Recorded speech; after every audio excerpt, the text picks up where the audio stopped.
यानंतरची बातमी सोलापूरमधली आहे। सोलापूरमध्ये काँग्रेसच्या खासदार प्रणिती शिंदे यांना एक मोठा धक्का बसलाय। कारण प्रणिती शिंदे यांचे विश्वासू मानले जाणारे विनोद भोसले यांनी भाजपमध्ये प्रवेश केलाय। पालकमंत्री जयकुमार गोरे यांच्या उपस्थितीत त्यांनी हा प्रवेश केलेला आहे। 10 ते 12 वर्षापासून या ठिकाणी भारतीय जनता पार्टीची देशामध्ये सत्ता आहे आणि हे फिरत असताना सर्व करत असताना प्रभागामध्ये ही विकासाची जर गंगा जी देशामध्ये वाहते आणि महाराष्ट्रामध्ये वाहते ती जर प्रभागामध्ये आणत असेल तर मला वाटतं भारतीय जनता पार्टीशिवाय कोणताही पर्याय नाही।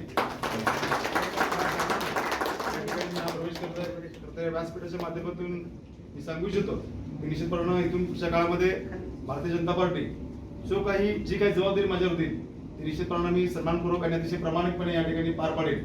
अशी वेळ तो अधिकच न बोलता मी बोलण्यापेक्षा काम अधिक करणारा माणूस आहे।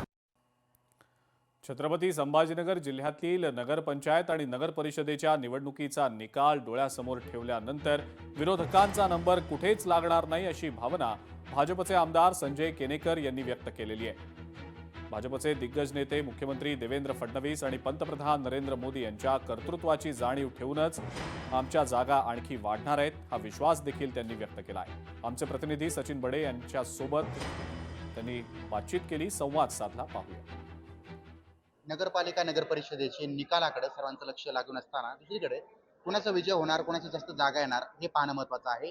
कारण छत्रपती संभाजीनगर असतील किंवा मराठवाडा या ठिकाणी मुख्यमंत्र्यांनी देखील मोठ्या सभा घेतल्या, म्हणजे देवेंद्र फडणवीस यांनी। काय सांगाल त्यांचे तुम्ही सहकारी आणि त्यासोबतच केलेल्या बैठका, प्रचार सभा, काय वाटतं तुम्हाला किती जागा तुमची येऊ शकतात?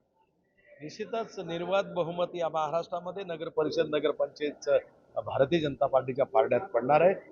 खरं तर महाराष्ट्रामध्ये माननीय मुख्यमंत्री देवेंद्र फडणवीस यांच्या नेतृत्वात ज्या विधानसभाच्या निवडणुका झाल्या त्या विधानसभेमध्ये जे घवघवीत यश भारतीय जनता पार्टीला मिळालं आणि त्यानंतर वेळ मिळाल्यानंतर आणखीन जी विकासाची लहर भारतीय जनता पार्टीमध्ये माननीय मुख्यमंत्र्यांनी फिरवली आणि निश्चितपणे ज्या पद्धतीने चिन्ह आहे त्या पद्धतीनं समृद्धीची एक लाट महाराष्ट्रामध्ये निर्माण करण्याचं माननीय मुख्यमंत्री देवेंद्र फडणवीस यांनी केलेलं आहे आणि त्याच पद्धतीनं ती समृद्धी एक कमळाला फुलवणार आहे आणि येणाऱ्या उद्याच्या निवडणुकीमध्ये निकाल जागोजागी तुम्हाला कमळ दिसेल।